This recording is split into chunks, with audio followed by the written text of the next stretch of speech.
Okay, so let's dive in. We've got this really fascinating mix of information here. Seriously? Everything from how India's constitution got started to, like, tectonic plates and even badminton scoring rules. It does seem a bit random at first glance, doesn't it? Yeah, totally. But our mission here in this deep dive is to sort of pull out the really interesting bits, the connections you might not expect between all these different topics. Like building a picture from different puzzle pieces. See what emerges. Exactly. We're going for those aha moments, and we'll try to paint some pictures in your mind as we go, kind of bring these ideas to life. Sounds good. Where shall we kick off? Right. Let's start with the Indian Constitution. The sources really get into the details of the Constituent Assembly. First off, the idea itself, the demand for an assembly, that came from M.N. Roy. Yeah, quite a bit earlier than it actually happened, which is interesting in itself. The journey of that idea. Mm-hmm. And then the actual plan, the structure for it, came from the Cabinet Mission Plan. They proposed, what was it, 389 seats total. Sorry, 389. And it was broken down, wasn't it? Between British India and the princely states. Yeah, 296 elected from British India, and then 93 nominated from the princely states. And even within British India, it was split further. Right, 292 from governor provinces, 4 from chief commissioner provinces. You can already see the complexity trying to represent everyone. Definitely. Imagine trying to balance all those interests. Elected people, nominated people. A huge challenge right from the start. Negotiating that representation must have been, well, tricky. And the people actually behind this cabinet mission, the ones setting the stage, were 3 British cabinet members. Pethick Lawrence was the chairman. And Stafford Cripps and A.V. Alexander. Right. The outgoing colonial power kind of laying the groundwork. It's an interesting dynamic. Well, their objectives definitely shaped the initial framework. You have to consider their perspective. Good point. So, okay, elections happen August 1946. The results, Congress gets a big majority, 208 seats. And the Muslim League got 73, with independents picking up the rest, about 15. So that initial power balance, with Congress clearly dominant, must have suggested the likely direction things would go. It certainly gave them a strong hand, but the Muslim League's numbers meant negotiation was still pretty essential, or should have been. Should have been, yeah. Because then the Muslim League boycotted the assembly. That must have changed everything. Absolutely. The number of members dropped to 299, and you lost that whole block's perspective in the main discussions. It definitely shifted the dynamic. Raises questions about representation, for sure. So the first session kicks off December 9th to 23rd, 1946. 211 members attended. Imagine the feeling in that room. History being made, but probably a lot of uncertainty, too. Oh, totally. Setting the rules, the tone for building a whole new nation. And the physical constitution itself, the final document. Yeah. It's beautiful, handwritten. Yeah. Calligraphed in English by Prem Bahari Narayan Raizada, and in Hindi by Vasant Krishan Vaidya. And decorated, too. By Nandlal Bose and Beohar Ram Manohar. It shows they saw it as more than just a legal text, right? A symbol. Definitely a symbol. And the assembly itself had this, dual role. It was making regular laws. Acting as a legislature. Right, but also writing the Constitution at the same time. That's a lot to juggle. It really speaks to the urgency, needing both immediate governance and that long-term foundation. So when it was acting as the legislature, G.V. Mavalankar was the president. He later became the first speaker of the Lok Sabha. A.T. Mukherjee was vice president, and T.T. Krishnamachari joint secretary, keeping the day-to-day stuff running. But for the constitution-making part, the president was Rajendra Prasad. He was elected after Sachidananda Sinha served temporarily. Right. Electing Prasad showed they were settling in for the long haul, the serious business of drafting. His leadership was key. And figures like K.M. Munshi were vital, too. He was on the drafting committee and chaired the Order of Business committee, right in the middle of it all. Yeah, it shows you needed both the legal minds and the organizational skills to pull it off. Okay, let's make a massive jump now. From nation building to the entire universe. Bit of a shift. Just a bit. Your sources talk about the Big Bang Theory. The universe starting from, well, a bang. An explosion. Well, sort of. It was theorized by George Lemaitre back in '31, and Edwin Hubble's work supported it. Yeah. But it's more an expansion of space itself. Ah, okay. An expansion from a super hot, dense state? And Hubble saw galaxies moving away, right? That was the evidence. Exactly. That observation of redshift, galaxies moving apart, suggested they all started from roughly the same place, way back. About 13.8 billion years ago, they estimate. Mind-boggling. And then our solar system, much younger, about 4.8 billion years old. The main idea here is the nebular theory. Yeah, from Immanuel Kant way back in 1755, then refined by Laplace. The idea that it all condensed from this giant cloud of gas and dust. A nebula So gravity pulls it together, it starts spinning. films the sun in the middle and then this disk around it where planets start clumping together. Dust, gas, collisions, eventually planets. But there are other ideas too, like the planetesimal theory. Right, Chamberlain and Moulton in 1905 had a different take. And then you had the steady-state theory, Hoyle, Bondi, Gold, suggesting the universe didn't have a beginning. It just always was. Why even mention those if the Big Bang and nebular theories are the main ones now? Well, science progresses by testing ideas. Even theories that don't pan out push us to find better evidence for the ones that do. The debate itself was important. Makes sense. So the overall study is cosmology. Right. Origin and evolution of the universe. Planet astronomy is studying the things in it, stars, planets. Exactly. Astronomy provides the data, the observations that cosmology uses to build and test the big picture theories. They work hand in hand. Okay, thinking about the planets themselves. They spin rotation for day and night, and they orbit the sun revolution for the year. And there's huge variety. Mercury has the shortest year, 88 Earth days. Neptune takes, 165 Earth years? Wow, and Jupiter spins fastest, Venus lowest. Like Venus's day is longer than its year. Crazy, right? Probably down to how they formed, collisions, all sorts of chaos back then.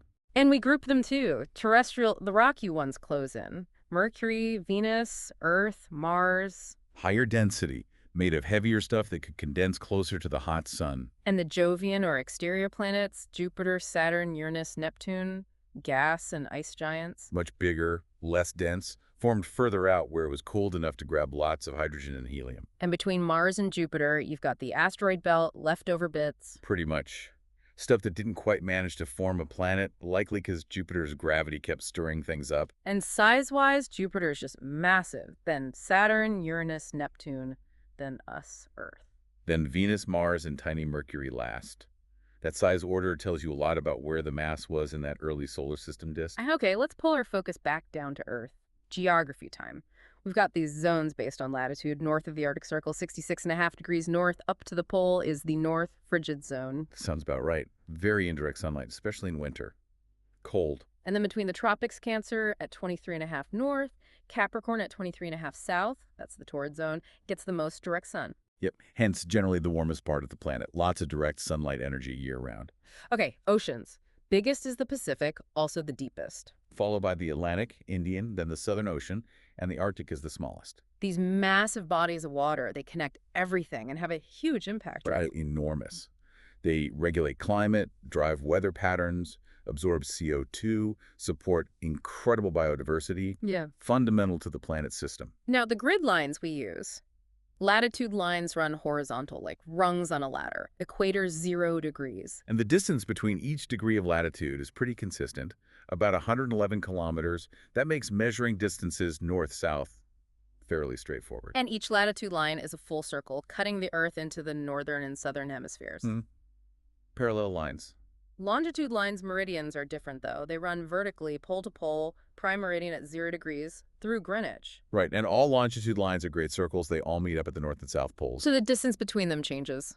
Exactly. Widest at the equator, about 111.32 kilometers. Oh. Same as latitude there, but they get closer and closer together as you go towards the poles, where they all converge to 0 distance. Because the Earth is a sphere. Yeah. Got it. And the international date line is the 180-degree one, out in the Pacific. Keeps our calendar straight. Yeah, an essential invention for global timekeeping. Okay, history block. Let's jump to the Delhi Sultanate.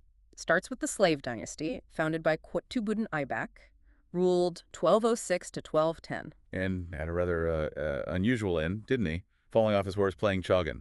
Polo? Yeah, not the exit you'd expect. His successor, Iltutmish, was pretty important, though, reigned 1210 to 1236. He did a lot. Introduced standardized coins, the silver tanka, copper jital. That helps trade. And the Inta system. Right, that land grant system. Basically granting land revenue rights in return for a military or administrative service, a way to govern a large area. He also made Delhi the firm capital, and he had that group, the Chalisa, the group of 40. Yeah, powerful Turkish nobles, initially loyal slaves, who became a major force, powerful, but also potentially dangerous for the Sultan later on. We even know about a historian from his time, Minhaj-e-Siraj, wrote Tabaka-e-Nasiri. Those chronicles are gold dust for historians. Flawed, maybe, biased often, but they give us insights into events and attitudes we wouldn't have otherwise. Then came Iltutmish's daughter, Razia Sultan, ruled briefly, 1236-1240, the first and only female Muslim ruler of Delhi. Quite a story. Faced huge opposition because she was a woman, ended up being overthrown and killed. Shows the limits even for someone born to power in that era. Definitely. Her rise was exceptional, but the resistance she faced highlights the patriarchal structures. Later you get Balban, ruled 1266-1287. He seems to have really clamped down, abolished the Chahalisa. Yeah, he wanted to centralize power, make the king supreme, broke the power of those nobles. And introduced those court rituals, Sita and Paibos, prostrating and kissing the feet. All about reinforcing the Sultan's absolute authority and majesty, projecting power. Okay, shifting again. Basic science states of matter. Solid, liquid, gas. We learned this in school.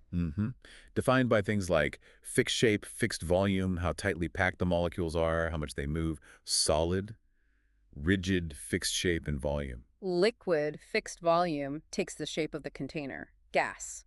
No fixed shape or volume, just fills whatever space. And the forces between molecules are strongest in solids, weakest in gases, which also have the most kinetic energy, the most movement. But there are other states too. Plasma. Yeah, superheated gas where electrons get stripped from atoms, it glows, like in stars or lightning. Extremely high energy. And the opposite end, Bose-Einstein condensate. Right, super cold, near absolute zero. Gas cooled so much that atoms basically start acting like one single quantum entity. Very weird stuff. They got a Nobel Prize for making that in 2001. So these extreme states tell us about fundamental physics. Exactly. They let us test theories under conditions we don't normally see. Okay, basic processes. Diffusion, stuff spreading out, high concentration to low. Like perfume spreading in a room. Passive movement driven by random motion. Super important biologically, too. And osmosis, that's specifically water, right? Water moving across a semi-permeable membrane, also from high water concentration to low, crucial for cells. What's semi-permeable? It means the membrane lets some things through, like water, but not others, like larger dissolved molecules. Got it. And active transport is different because it needs energy. Yeah, it can move substances against the concentration gradient, like pushing something uphill. Cells use energy, often ATP, to do this, essential for maintaining internal balance. And these solutions, hypertonic, hypotonic, isotonic, affect cells because of osmosis. Precisely. Hypertonic means higher solute concentration outside the cell, so water leaves, cell shrinks, that's plasmolysis. Hypotonic is lower concentration outside, water rushes in, cell swells, maybe bursts cytolysis. An isotonic is balanced concentration, so the cell stays normal. That's why IV fluids have to be isotonic. Right, makes sense. Okay, economics now, the three sectors. Primary is getting raw materials from nature. Yep.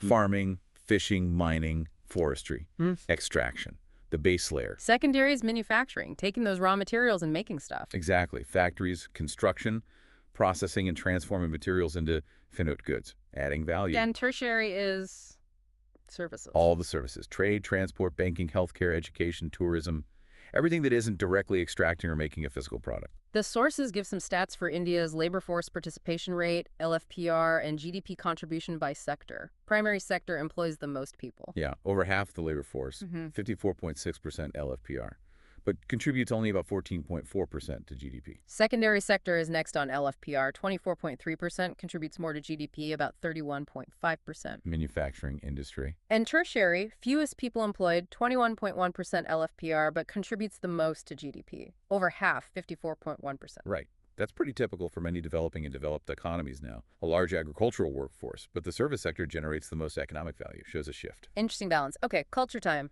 Indian folk dances. Karnataka has Yakshagana, Dolukunitha. Virgace, Kansal. Yet lots of distinct traditions. Each tells a story or connects to local rituals, deeply embedded in the culture. And Gujarat Garba and Dandiya are famous. Also Tippani, Padhar dance. Very energetic, often communal dances, especially during festivals like Navratri. Really vibrant. Then up in the northeast, Nagaland has the Hornbill Festival. Sounds like a big deal. Oh, it is. Brings together many different Naga tribes. Ao, Lotha, others, to showcase their unique dances, music, crafts. Huge cultural celebration. And Assam has Baihu, Baitho, Bishagu, often tied to seasons and farming. Yeah, Baihu especially is linked to the agricultural cycle, celebrating harvest, planting, the rhythm of life there. Let's switch to sports badminton. Standard match is best of 3 games, 21 points each. That's the main format now, yeah. Makes for quick, exciting matches. There could be variations, but 3x21 is standard. And it used to be called Puna. Yep, clear link to its origins in British India, specifically Poon. Court dimensions seem very precise. 13.4 meters long, 6.1 wide, net 5 feet high. Standardization is key for fair play anywhere in the world. And cards like in football. Yellow for warning, red for serious misconduct. And even a black card for disqualification. Keeps things orderly. We also see mentions of big tournaments, Thomas Cup, Syed Modi Trophy. Yeah, part of the established international circuit for the sport. Quick detour into literature, Jashankar Prasad wrote novels like Kamyani, Dhruva Samini. Major figure in Hindi literature, often dealt with historical, philosophical, mythological themes. Very influential. Okay, last section, government schemes.